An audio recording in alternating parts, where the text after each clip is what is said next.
le flash d'information.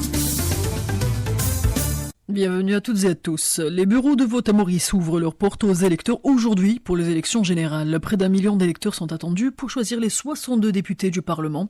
Écoutons le porte-parole du bureau du commissaire électoral de Maurice, Rabin Boujoun. À 13h ce dimanche, le taux de participation se chiffrait à 47,63%, alors que lors des dernières législatives de 2019, le taux de participation final avait été de 77,01%. Les Mauriciens élisent 3 députés dans les 20 circonscriptions de l'île principale et 2 dans l'île Rodrigue. Comme c'est le coutume à Maurice, les électeurs ont commencé à se rendre aux urnes dès l'ouverture des 340 bureaux de vote de la République.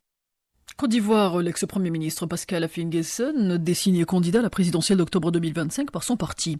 Pour rappel, la période de révision de la liste électorale est prolongée d'une semaine jusqu'au 17 novembre. L'état-major des forces armées tchadiennes annonce, lors de la première phase de l'opération Askinit, pour lutter contre les groupes terroristes dans la région du lac Tchad, plusieurs membres de Boko Haram sont neutralisés. Les forces somaliennes annoncent avoir éliminé 19 membres du groupe terroriste Chebeb lors d'une opération militaire dans la région de El-Kei, dans le Bas Chebel, au sud du pays. Le ministre algérien des Affaires étrangères, Ahmed Attaf, prononce un discours lors de sa participation à la première session de la conférence ministérielle du Forum de partenariat Afrique-Russie qui se tient dans la ville de Soutchi, en Russie. Dans son allocution, il a réaffirmé le soutien total de l'Algérie à ce forum, qu'il considère comme une étape importante pour renforcer les relations entre les deux pays. Ahmed Attaf salue également les priorités définies au cours de cette conférence. Écoutons-le.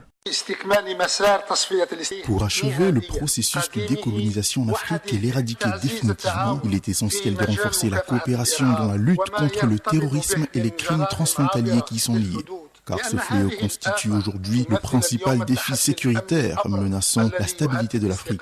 Il est également primordial de mettre en œuvre des solutions africaines aux problèmes africains, car les solutions imposées de l'extérieur n'ont jamais prouvé leurs efficacités dans la résolution des différentes crises et conflits auxquels notre continent africain est confronté. Nous devons mettre fin à la marginalisation de notre continent au sein du Conseil de sécurité des Nations Unies et dans diverses organisations économiques, financières et monétaires mondiales. Il est également important de renforcer les bases du développement économique et de concentrer nos efforts sur la réalisation de l'agenda 2030 des Nations Unies et l'agenda 2063 de l'Afrique.